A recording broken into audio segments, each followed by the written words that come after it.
What up, guys? It's Ernest with Rated D Cards and Collectibles. I'm here with my friend Josh today, who just won our first One Piece event playing Purple Kaido. So I'll let you take it away. Decided to play some One Piece. You know, Danny built the deck, but the game was simple enough because there's no DBS, so you know, easy enough to win. So bare bones DBS, but the game was fun. DBS players in the finals too. Yeah, we're DBS players in the final. They're all DBS fun. Yep. But so the deck's pretty cool. You play this one. This is just a blocker, and this one has combo power. So I guess if you play DBS before, every card has combo power. Every character card has combo power. In this game, they don't. So some of them don't, but this one has combo power. So that's part of the reason that you play different cards, I guess. Like this guy, who's like a 2K combo instead of being a 1K combo. The cards themselves aren't like this card isn't that great to play. I don't think I ever played this thing once. But like it being a 2K combo comes up, so I guess that's kind of like how you have to build your deck. You can only play the one color. That's just weird. So this is like whatever. If this is a blocker, that one comes up. This card doesn't really do anything. This one has a trigger, so it's played when you hit insecurity as well, or life. So this one's really cool because it's like a on play, you ramp a Dawn, which is energy, if you're not familiar with the game. So you'll be at 4, you'll ramp 1, and that's really important because it'll put you to 5, and your next year go to 7. And the 7 drop's really good against lower decks, or lower cost decks like red. So this card was cool. It also has a combo power. So, yeah. This card is kind of mid. It has a trigger, so you play, so it's like cool. If they hit it, you can play it and kill something. Who's who? But this card's kind of has no combo power, so you can't combo it. It's stuck in your hand. It's like okay, but this card was whatever. But you want enough cards where you hit triggers in life. Although I never did. I don't think once I had a life trigger. When my opponents did, it was like it started snowballing to where I could have lost it. So I can see why they're good. This card is also cool. It's another one where it's just like this one's just a 4-drop, but it has 2K power, so you play it.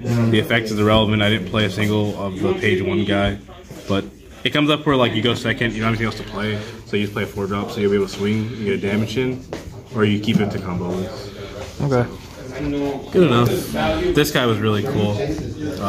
He kills one of your energy, your Dawn, they pitch a card from their hand, which is really important because the card size in this game is like kind of low.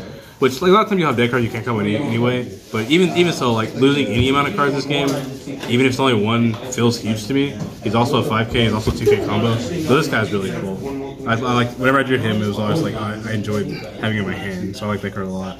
This card's really cool because it helps you fix your bricks. You play it, you kill one of your Dawns. It has blocker, but when you play it, you kill one of your Dawns, you draw 2 first, and then you trash card your hand. So you have the Dead Skull Islands, you're not like bricked up and you can't out combo. So this card was cool, blocker, and you can still attack and it's 6K. That card's really cool. This guy's nice, but this is where you get to like the really big drops to do one thing. So you play this guy, he's 7K, so he's huge. -1 Dawn to kill a 4-drop or less, so this guy's really strong. This is a 7-drop one. It's like the same thing, except it's 7 cost and you kill 2 Dawn, but you can kill a 3-drop or less and a 2-drop or less. So against red or stuff, a lot of times since the game, nothing has like rush.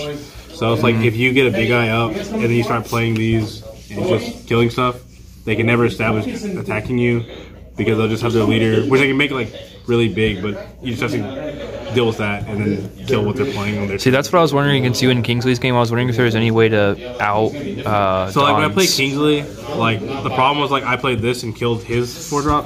So I got the tempo, and essentially you can only attack with the leader. So the next turn when I swung with this, I only have to worry about getting this out of the leader swing because none of his stuff has rush. Right. So this game seems really tempo based, and I think that's why this deck is really good. But it has actual on-play destruction, and that's kind of the problem with certain decks, I guess, versus this. This guy's cool. He has he's a 9-drop, which is big, but he's on play. You kill 5 of your Dawn, and the cool thing about the deck, you can kill Dawn in rest mode. So there's a lot of like interactions there, which I think is like this thing is interesting. But you kill 5 of your Dawns, he gets rushed and kills a 6-drop or less. Wow, this guy's really strong. Wow, such chess, you know, kind of nice. This guy's a 10-drop version of that. This deck has a lot of high drops, but you know, generally you don't brick. I almost bricked some games where I had like just a billion of fucking high drops. But turns out playing 7 drops every turn is good because they do a lot. But this guy's cool. You paying for 10, which you only have 10 energy in this game. Max. So once you get your max turn, you pay for 10, you kill 6 of them, and he wipes the board. Or wipes character cards on the board, not fill spells. Right. But including your own. But once he's on the board, you can't really... He's like kind of unoutable because he's 12k. So if they're outing him, they probably over-invested in it, so like whatever. And you get him. You essentially deal damage every turn with him because you're not getting out of 12k. So if you play DBS, he's like, you know, he's a dark Broly of the game. You know? And 30k is be hidden, you know what I'm saying? If you know, you know. Just 30. Just casual 30k, no combo, yeah. This is the extra cards. This one's cool because it's a 1-drop. It negs one of your duns and it gives your guy 4k. So this is like really cool because like most of the time you're getting hit for like 7s or 8s and it's just like it's a one-way out to stuff for an energy. So these are helpful to like just buy you a turn, you ramp, and then you just keep playing big guys and swinging until you eventually win. This is pretty much the same thing except it's Don -2, and if you have, I think it's 2 or less life, you draw a card. What do you mean minusing your dons for those people that don't know how to play? If you're not familiar with this game, it's just you get the first one you get one of these, which is your energy. It's a face down deck. You have 10. You only have 10. Right. So every other turn you get 2. So you'll get 2. And the way the majority of the cards do is they'll have Dawn minus whatever. So you'll put a Dawn back in the deck in order to do the effect. Okay. So it's a lot of like managing your Dawn to do effects. So there's some skill in managing your dons. Yeah, because you can do it with the tapped ones.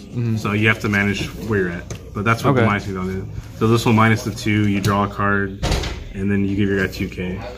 And then it has a trigger effect. So this is like just another like 1 card, a high value, high combo kind of thing. Nice. This is the same thing except it's 2, but if your life is a 2 or less, you get a Rampadon. This one was kind of whatever because the majority of the time I was using it was when I could leave 2 Dawn up, which meant I was at 7 or 9, which meant ramping the Dawn didn't really matter because I was gaining 2 next turn anyway. Because not a lot of kill your Dawn on your opponent's turn, which would I guess make it better. But it's still just combo 4k, so it gets you out of an attack. What's the trigger? The trigger, I wouldn't know because I never had any of these in You my... suck. I never literally once had these, but it had the Dawn from your Dawn deck as active. So like if they kill your security and you get this and you add a free Dawn, like that's like pretty impactful, but it never happened, so you don't know. Then you get to the card that makes this deck really broken. When you like go first or go second and you draw this on your second turn. This essentially is every turn you get to just tap it and put a Dawn in rest mode, which is huge for their effects because you get a kill free Dawn, manipulate energy, and it just does so much. And you know, as long as you draw it early, like this deck. This is having so Planet strong. in the tier mirror and your opponent doesn't have it. Yeah, for Yu-Gi-Oh players, it's something like that, like where you have a field spell that's just so strong. Yeah. If you're in a mirror, you have it, they don't. It's kind of like impossible to win. Yeah, that card is Trickstar Light Stage. But it's just. That card is Trickstar Light Stage. Yeah, it's like Spiral Resort, Trickstar Light Stage. You know the classic field spells of Yu-Gi-Oh. Hidden City, you know the good ones. But yeah, this card's pretty strong. And if you have extra ones, the Queen, this one, it's cool to get rid of them, so you're not bricked up on like not being able to combo if you draw. Well, I'm always bricked up. So. But you know, I'm always bricked up on this deck, so that's also true. Then you have this one, which is just removable. This is cool because a lot of times you'd like be close to game, they play blockers, you just pay 6, kill their blocker, use your ability to kill 7 Dawn to crit one of their life, which is sends to trash, and then you just kill them because they know you're a blocker. So it's kind of cool. And what about your leader? What effects does he have? So his only effect is the activate main. You pitch 7 of your Dawn, which is sitting in the back, and you hit their life, and it goes to trash. So normally you take damage in this game, the card goes to your hand. If it has a trigger, it'll trigger. You do the effect it says. Cool. So this one just straight sends to the trash, which is cool because a lot of times you have like a board state where it's just like you pay the 7 for something to do whatever, or you pay mana to do whatever, and then you pay that, kill them, and you just try to kill them. Okay. So it's like pretty cool. So what are your thoughts on the meta game? In this early part, kind of bare bones compared to. It reminds me a lot of like the first sets of Dragon Ball. If you play Dragon Ball, where essentially the turns there weren't a lot of battle tricks you were doing. It was just like you play on curve your 4-drop that kills their 4 that they played, and you play and they get your combo out. And that was sort of the back and turns besides Frieza in set 1. So it reminds me a lot of that. Except this is the one deck that's the exception to that. Is the way I feel. But I've only played against so many decks, so like I think it's a cool 10 game. Mega Dons. But it's one of the things where it's like most games are kind of bland the first few sets. Right. Get a lot better. Need more sets. I think it's like a solid game of the first set. What do you think the best deck is? I only know what like 4 decks do, bro. But this was pretty good. Yeah, Zoro's pretty good. That Zoro Rush, stuff kind of nice. I don't know. It's not your purple Kaido deck? I mean, I have no idea who this character is. He's not one of in the first 200 episodes of the One Piece. I don't know either, but it's cool. You got any shoutouts? Shout outs to mine, prizes, shout outs to the game spoiling that this guy was a dragon. I never would have known, except I pulled this and I was like, oh, this guy turned into a dragon. So they ruined the show for me, but Damn. Shout outs to that. Shout outs to Danny for building the deck. The real boy genius. Superior deck building wins every time. Yeah. I only trust DBS players to build my deck. One of these on his mind. Yeah. Get rogue, but yeah, the game's cool. It was fun. All right, man. Well, thank you for the deck profile and congrats. Give my deck back. All right.